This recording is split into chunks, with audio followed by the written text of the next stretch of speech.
Okay, so this is part 2 of your PSA of what happens and what the process is like when your house floods. Okay, so there are a lot of steps when it comes to insurance in this type of a situation, but what's important to know is that once you file a claim, they're going to hook you up with what they call an adjuster, and they're going to be your point of contact through 99% of this process going forward. And they're ultimately going to be deciding how much to cut a check for you. Money.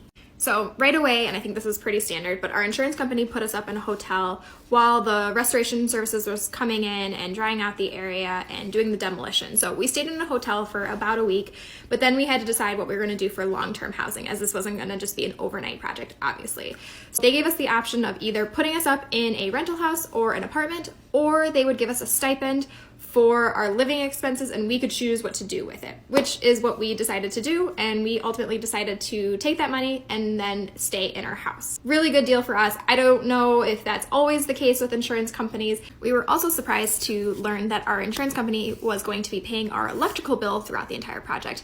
I actually brought it up to my adjuster about, like, jokingly how much money it was going to charge us on our electrical bill, running the many industrial fans for 24/7 for like a full-on week. And he's like, oh yeah, by the way, I forgot to mention that we're going to be paying your electrical bill between now and the end of the project. What? So yeah, overall we have a pretty good deal with our insurance company, and they again have been very pleasant to deal with. Now, that's not to say that they are perfect. There have been some things on the renovation that they have pushed back on, but that is ultimately to be expected too. So then moving into the renovation process, the insurance company also kicked off that. So they come through and they estimate what the extent of damage is and what areas need to be renovated. They have their own software that determines the cost of materials involved to get it back to your pre-flood state. So it looks at what type of flooring did you have? Was it standard grade? Was it premium grade? Same thing for the cabinets, tile, countertops, everything like that. Now, I don't know how often their software is updated, but that's where your contractor comes into play. So once you go through all this, you're gonna eventually hire a general contractor to do your repair, and they will come through and do their version of their estimate of what it will take to get your house back to a livable state.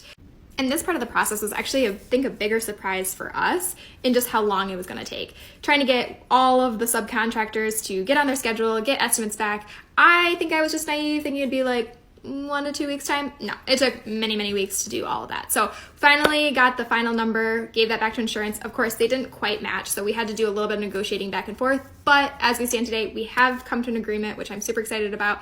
But as we talk about this whole renovation process, honestly, more to come, because we are really just at the start of it.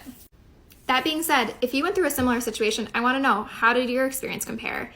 And is there anything that you wish you knew ahead of time? Let me know in the comments.